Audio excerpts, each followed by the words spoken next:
بسم اللہ الرحمن الرحیم۔ AMS اسکول کی جانب سے آپ لوگوں کو آن لائن کلاسز میں خوش آمدید۔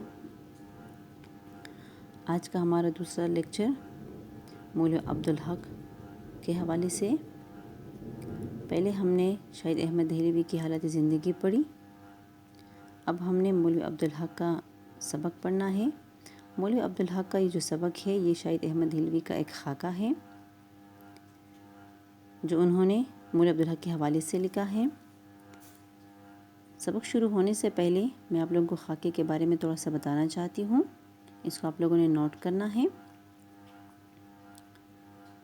کہ خاکہ کسے کہا جاتا ہے۔ مرقع نگاری یا خاکہ نگاری، مرقع نگاری یا خاکہ نگاری کو انگریزی میں اسکیچ رائٹنگ کہتے ہیں۔ مرقع نگاری سے مراد تصویر کشی، جس طرح سے مصور رنگوں سے تصویر بناتا ہے بالکل اسی طرح ادیب لفظوں سے تصویر بناتا ہے۔ اسی لفظی تصویر کشی کو مرقع نگاری یا خاکہ نگاری کہتے ہیں۔ ٹھیک ہے بچوں، خاکہ نگاری میں کسی شخصیت کی اچھائیاں، اس کی برائیاں، خصلتیں ہو، اس کی عادتیں ہو، طور طریقے ہو، علمی تجربہ وغیرہ ہو، اس کو مختصر مگر جامع انداز میں بیان کیا جاتا ہے۔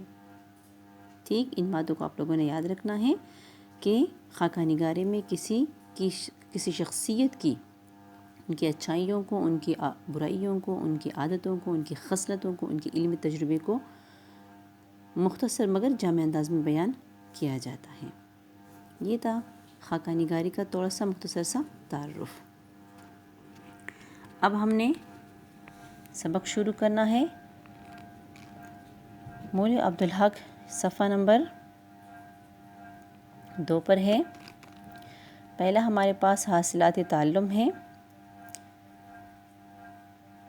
سن کر نثر کی سیاق و سباق تک رسائی حاصل کر سکے، کسی ادب پارے میں بیان کردہ نکات کو پوری طرح سمجھ کر پڑھ سکے، مرکزی خیال کے حوالے سے ادب پارے کا خلاصہ بنیادی نکات درج کر کے لکھ سکے، کوئی مضمون لکھتے ہوئے جامع انداز میں تمام پہلوؤں کا احاطہ کر سکے، جملے کے تقطیع اجزاء میں کر سکے، متن کو سمجھ کر حقائق پر مبنی سوالات کے جوابات تحریر کر سکے۔ اچھا جی، دامن دلی میں ایک قصبہ ہاپوڑ، اس کی 2 چیزیں مشہور ہیں۔ اب یہاں پر شاہد احمد دہلوی نے جو خاکہ کھینچا ہے، سب سے پہلے وہ اس جگہ کا ذکر کر رہا ہے جہاں پر مولوی عبدالحق رہتے تھے۔ یعنی مصنف کہتا ہے کہ جو ہاپوڑ دلی کا ایک قصبہ ہے، اسی کی 2 چیزیں زیادہ مشہور ہے، ایک ہے پاپڑ اور دوسرا ہے مولوی عبدالحق۔ پاپڑ ہر شہر میں بنتے ہیں مگر جو مزہ ہاپوڑ کے پاپڑ میں تھا کسی اور جگہ کے پاپڑ میں نہیں تھا۔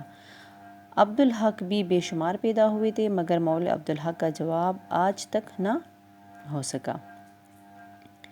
میرے والد کے پاس اردو کے اکثر رسالے آتے تھے، جن میں ایک رسالہ اردو بھی تھا جس کے ایڈیٹر عبدالحق تھے۔ میں کالج کی ابتدائی جماعتوں میں تھا کہ اسی رسالہ اردو میں ڈپٹی نذیر احمد کی کہانی کچھ ان کی کچھ میری زبانی کے عنوان سے مرزا فرحت اللہ بیگ کا مضمون چھپا۔ اب اپنی اسی زمانے کا ذکر کر رہا ہے، یعنی وہ کہتا ہے کہ اسی زمانے میں کیا تھا، کالج کی جماعتوں میں تھا اور ڈپٹی نذیر احمد کی کہانی کچھ ان کی کچھ میری زبانی، یہ جو عنوان فرحت اللہ بیگ کا مضمون انہوں نے لکھا تھا، یہ اسی رسالے میں چھپا تھا۔ جب میں نے جنوری 1930 میں ساقی جاری کیا، اچھا بیٹا، ساقی کا مطلب ہے پلانے والا، تو مرزا صاحب سے خط و کتابت بھی شروع ہو گئی اور وہ ساقی کے لیے مضامین بھی بھیجنے لگے۔ یوں فرحت اللہ بیگ کے سلسلے میں مولوی عبدالحق صاحب کو میں نے پہلے بار جانا پہچانا۔ 1930 کے بعد میں کئی دفعہ حیدرآباد گیا مگر مولوی صاحب سے شرف ملاقات حاصل نہ کر سکا، یعنی اسے میں نہ مل سکا۔ مولوی صاحب اورنگ آباد میں رہتے تھے اور انجمن کا دفتر بھی وہی تھا، یعنی وہ اورنگ آباد میں رہتے، اس کی انجمن جو اردو کا دفتر تھا وہ بھی وہی تھا۔ ایک بات پر مجھے بڑا اچنبھا ہوتا تھا۔ اچنبھا کے معنی کیا ہے؟ اچنبھا کے معنی ہے حیران ہونا، حیرت ہونا۔ کہ غیر ملکی یعنی غیر حیدرآبادی ہوتے ہوئے بھی مولوی عبدالحق اتنی طویل مدت تک حیدرآباد میں کیسے رہے؟ یعنی مجھے اس بات پر حیرانگی ہے کہ حیدرآباد میں اتنا وقت انہوں نے گزارا کیسے، حالانکہ اس سے پہلے حیدرآباد میں جتنے بھی لوگ آتے تھے اس کے ساتھ اسے وہاں سے یعنی وہ لوگ اپنے قدم وہاں پر نہ جما سکتے اور وہاں سے نکل جاتے تھے۔ ان کے پیش رو محسن الملک، وقار الملک، مولوی نذیر احمد اور مولوی صاحب کے ہم عصر مولوی ظفر اللہ خان اور مولانا عبدالماجد دریابادی اور خبر نہیں کون کون اس ریاست میں اپنے قدم نہیں جما سکے۔ یعنی ان سے پہلے یہی لوگ یہاں پر آئے تھے، لیکن یہ لوگ یہاں پر اپنے قدم نہ جما سکے اور یہاں سے رخصت ہوئے، اور کتنے بڑے آدمیوں کو خارج البلد کیا گیا، یعنی اس کو یہاں جگہ سے نکال دیا گیا، مگر مولوی صاحب تھے کہ ڈٹے ہوئے تھے اور ترقی کرتے رہے۔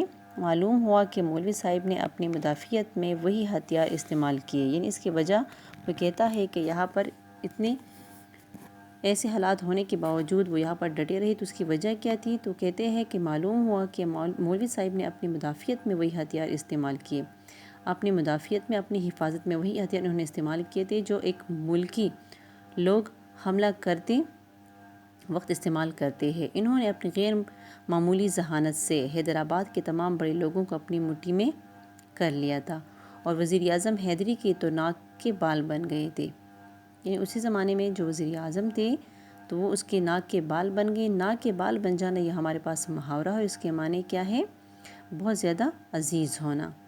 مگر مولوی صاحب صرف اپنا بچاؤ ہی نہیں کرتے رہے، انہوں نے ریاست کے بڑے بڑے کام بھی کیے، یعنی وہ صرف اپنے بچاؤ کے لیے ان کے ساتھ تعلقات نہیں رکھتے تھے، بلکہ وہ کیا کرتے تھے؟ بلکہ ریاست کے بڑے بڑے کام بھی کیا کرتے تھے۔ انجمن نے ترقی اردو کو اتنا فروغ دیا کہ انجمن